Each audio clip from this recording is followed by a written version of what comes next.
It's October 1960. Martin Luther King Jr. is in Georgia State Prison at Reidsville. His wife doesn't know that he's just been imprisoned. Coretta is pregnant with his third child at this time, and so he decides to write her a letter. And he wrote her a letter about how he wasn't sure about how things were going to work out. But then he gave her a word of encouragement.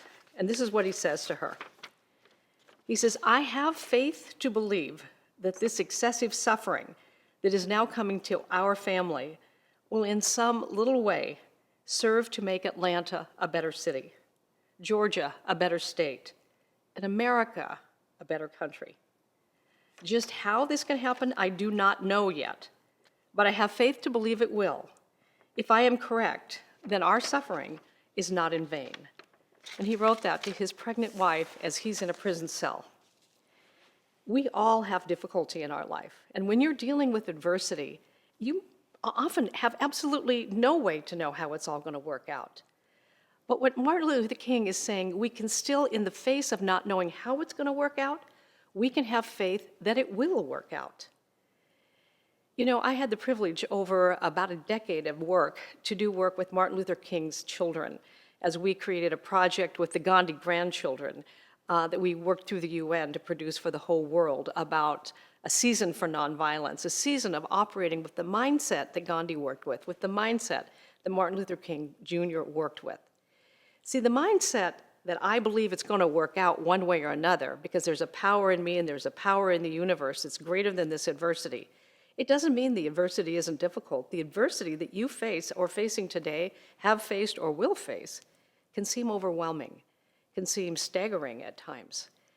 And yet what he's saying and what he demonstrated and what led the whole civil rights movement, what led the movement in India that transformed India, and literally through the practices transform millions of lives today through these same practices, is to remind ourselves that we're not breathing ourselves, that there's a power in us that is greater. There's a power in us that woke us up this morning. If the alarm rang all day long and that power of life is not in us, there's nobody home to hear that alarm, nobody home to move this body. And so he says, I have faith in that power. I don't have to know exactly how it's going to work out. But because I believe I'm doing the right thing, I believe that that power will work through me in ways to bring about good. And he wanted to see it for Atlanta. He wanted to see it for the country. And he wanted to see it for his family. So we can take his words today, even though we may be facing an adversity. And on Martin Luther King Jr. Day, where we're celebrating his life, his legacy, and his mindset, how he held his mind in a way that brought transformation. He said, I have faith that it can work out. I have faith that it will work out. I encourage you to say those words to yourself whenever you're facing an adversity, that there's a power greater than me that's breathing me.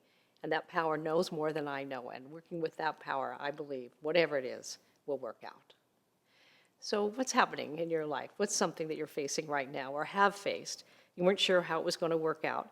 Go ahead and share your thoughts with me in the comment section below.